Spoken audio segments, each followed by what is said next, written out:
Halo sahabat Miraset, kembali lagi bersama saya Sarnubi di konten BBM. Hari ini kita mau membahas 5 rasio keuangan yang wajib sahabat Miraset ketahui. Mengapa? Karena kita bisa menilai suatu saham murah atau tidaknya dari rasio-rasio ini. Mari kita bahas. Yang pertama, itu ada PER sahabat Miraset, atau biasa juga disebut dengan PI rasio. Itu adalah kepanjangan dari price to earning ratio, yaitu rasio yang menggambarkan harga saham dibandingkan dengan laba yang dihasilkan perusahaan tersebut, atau biasa juga disebut EPS. Analisa PI rasio itu harus kita membandingkannya dengan industri yang sejenis. Jadi, kalau PI rasio lebih kecil di antara rata-rata industri yang sejenis, maka harga perusahaan tersebut bisa kita katakan murah. Atau biasanya PI rasio dengan angka di bawah 10 kali itu sudah dianggap murah sahabat Miraset.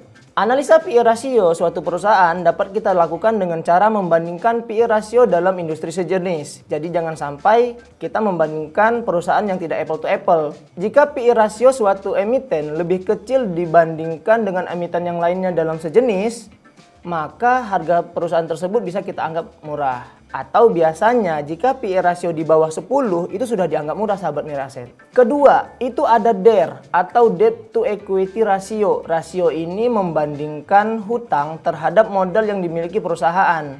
Biasanya angka di bawah 1 itu dianggap sangat bagus. Kalau lebih dari 1 biasanya dianggap kurang baik perusahaannya. Yang perlu sahabat Miraset ketahui juga, rasio ini biasanya tidak cocok untuk menganalisa suatu saham perbankan. Mengapa? Karena tabungan dari nasabah itu dianggap hutang. Hal ini dapat membuat DER dari perusahaan perbankan itu meningkat. Semakin banyak tabungan nasabah, maka akan semakin tinggi pula DER-nya. Itulah mengapa saham-saham perbankan itu memiliki DER yang cukup besar. Yang ketiga, itu adalah ROE atau Return on Equity. Nah, rasio ini itu digunakan untuk mengukur sejauh mana kemampuan perusahaan dalam menghasilkan laba bersih dengan ekuitas yang dimiliki. Semakin tinggi ROE, maka semakin efisien pula perusahaan tersebut dalam menggunakan ekuitasnya. Biasanya angka di atas 10 itu sudah dianggap bagus. Kemudian kalau di bawah 10 itu berarti dianggap kurang efisien. Bahkan kalau kita mengacu dari Warren Buffett sendiri mengatakan jika ROE-nya di atas 15% itu baru dianggap baik. Sedangkan kalau misalnya lebih dari 20% itu dianggapnya sangat baik. Yang keempat, itu ada NPM atau Net Profit Margin. Rasio ini digunakan untuk mengukur berapa persen laba bersih yang dihasilkan dari setiap penjualan.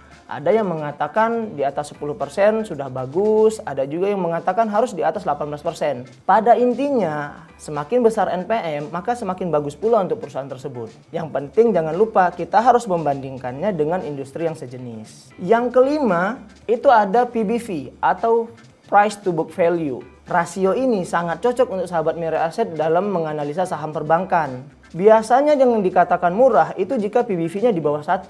Semakin kecil maka semakin bagus, tetapi tidak harus sampai minus ya. Untuk mencari saham-saham dengan kategori yang seperti tadi, sahabat Miraset dapat mencarinya di vima.co.id. Sahabat Miraset silahkan masuk ke websitenya vima.co.id, lalu sahabat Miraset masuk ke stok. Setelah itu sahabat Miraset pilih Fundamental Screener. Nah, di sini kita masukkan angka-angka yang sudah kita sepakati tadi. Misalnya adalah PER. PER-nya harus di bawah 10. Kita silakan masuk 10.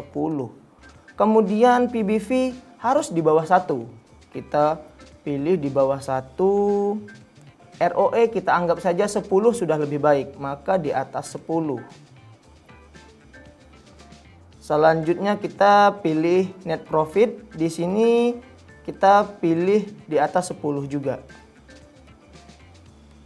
Kemudian kita klik search stock.